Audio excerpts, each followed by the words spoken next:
ओम शांति। 13-3-69 की अव्यक्तवाणी है।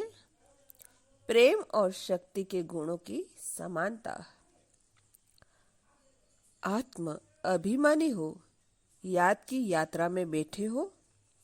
बाबा कह रहे हैं कि आत्म अभिमानी हो, यात्रा की याद में बैठे हो। याद की यात्रा में भी मुख्य किस गुण में स्थित हो?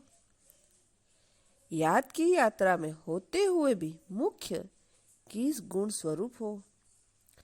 इस समय आपका मुख्य गुण कौन सा है? विशेष प्रेम स्वरूप की स्थिति में है, लेकिन प्रेम के साथ साथ वर्तमान समय की परिस्थितियों के प्रमाण जितना ही प्रेम स्वरूप उतना ही शक्ति स्वरूप भी होना चाहिए। देवियों के चित्र देखें। देवियों के चित्र में मुख्य क्या विशेषता होती है? अपने चित्रों को कब ध्यान से देखा नहीं? जब देवियों के चित्र बनाते हैं, काली के सिवाय बाकी जो भी देवियां हैं उनके नयन हमेशा नीले दिखाई देते हैं। प्रेम में जैसे डूबे हुए नयन दिखाई देते हैं। साथ साथ जो उनका चेहरा आदि बनाते हैं तो उनकी सूरत से ही शक्ति के संस्कार दिखाई पड़ते हैं। लेकिन नयनों में प्रेम, दया, शीतलता देखने में आती है। मातापन के प्रेम के संस्कार इन नयनों में दिखाई पड़ते हैं। उन्हों के ठहरने का ढंग व सवारी अस्त्र शस्त्र दिखाते हैं। वह शक्ति रूप प्रकट करता है। तो ऐसे ही आप शक्तियों के भी दोनों गुण समान होने चाहिए। जितना शक्ति स्वरूप उतना ही प्रेम स्वरूप। अभी तक दोनों नहीं, कभी प्रेम की लहर में कभी शक्ति रूप में स्थित रहते हो। दोनों ही साथ और समान रहे, यह है शक्तिपन की अंतिम संपूर्णता की निशानी। अभी बाप दादा को अपने बच्चों के मस्तक में क्या देखने में आता है? अपने मस्तक में देखा है क्या है? प्रारब्ध देखते हो व वर्तमान सौभाग्य का सितारा चमकता हुआ देखते हो, वाह और कुछ? हर एक ने अपना अपना विचार सुनाया। तीनों संबंधों से तीनों ही बातें देखने में आती, इसलिए आपको त्रिशूल सौगात भेजी थी। तीनों ही सितारे दिखाई दे रहे हैं। एक तो भविष्य का, दूसरा वर्तमान सौभाग्य का और तीसरा जो परम धाम में आपकी आत्मा की संपूर्ण अवस्था होनी है, वह आत्मा की संपूर्ण स्थिति का सितारा। तीनों ही सितारे दिखाई पड़ते हैं। इन तीनों सितारों को देखते रहना। कभी कभी सितारों के बीच बादल आ जाते हैं, कभी कभी सितारों की जगह बदली करते हैं, कभी टूट भी पड़ते हैं। यहाँ भी ऐसी जगह भी बदली करते हैं, कभी टूट पड़ते हैं, कभी देखो तो बहुत ऊपर, कभी देखो तो बीच में, कभी देखो तो उससे भी नीचे। जगह भी अभी बदली नहीं करनी चाहिए। अगर बदली करो तो आगे भले बढ़ो, नीचे नहीं उतरो। अविनाशी संपूर्ण स्थिति में सदैव चढ़ते रहो। ऐसा सितारा बनना है, टूटने की तो यह बात नहीं। सभी अच्छे पुरुषार्थी बैठे हुए हैं, बाकी जगह बदली की आदत को मिटाना है। कुमारियों की रिजल्ट कैसी है? आप कितनी रिजल्ट क्या समझाते हो? विशेष किस बात से उन्नति समझती हो? हर एक ने अपना सुनाया।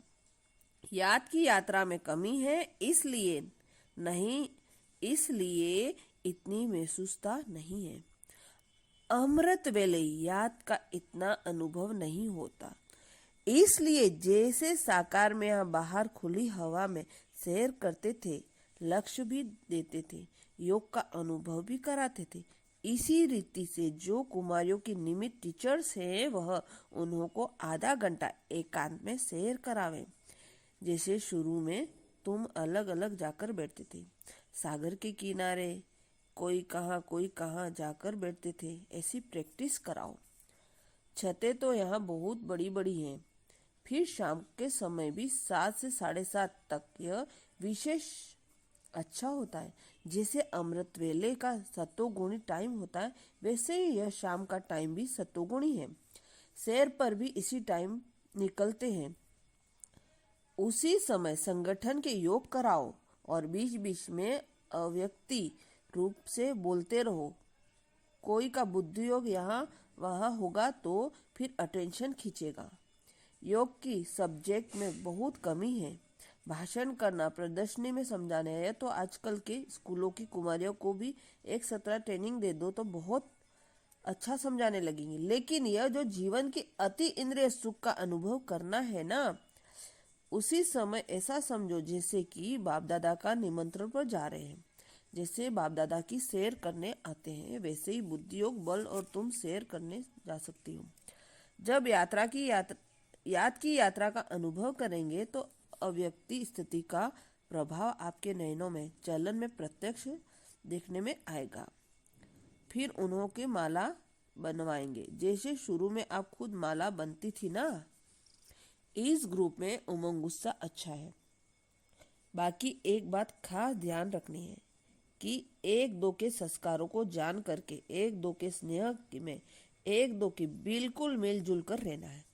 जैसे कोई भी विशेष स्नेह होता है तो उनमें कितना मिक्स हो जाते हैं, ऐसे ही सभी को एक दो को मिक्स होना चाहिए। जब कुमारियां ऐसा शो करके दिखाएंगी तब फिर और कुमारियां सर्विस करने के निमित्त बनेगी, और जो निमित्त बनना है उनको उनका फल भी मिल जाता है। आप शोकेस हो। अनेक कुर्सियों को अनेक कुमारियों को उमंग और उत्साह उन्नति में लाने की, जितना ही उमंग में साकार निराकार दोनों मिलकर यह प्रोग्राम बनाया है, उतना ही उनका हुजूरा दिखाया है। कहीं कुमारियों की उन्नति के निमित्त बन सकती हो, अपनी हम जिस्म को गिरने से बचा सकती हो। कुमारियों के साथ बाप दादा का काफी स्नेह है, क्योंकि बाप दादा परम पवित्र है और कुमारियां भी पवित्र है, तो पवित्रता को खींचती है। वर्तमान समय मुख्य विशेषता यही चाहिए। हर एक महारथी का फर्ज है अपना गुण औरों को भरना। जैसे ज्ञान का दान देना, और वैसे ही गुणों का दान भी करना चाहिए।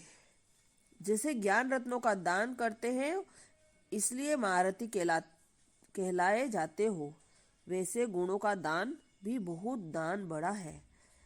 ज्ञान देना तो सहज है, गुणों का दान देना इसमें जरा मेहनत है। गुणों का दान करके भी सभी महारथियों में नंबर 1 कौन है? जनक। यह गुण उनमें विशेष है, तो एक दो को यह गुण उठाना चाहिए। ओम शांति।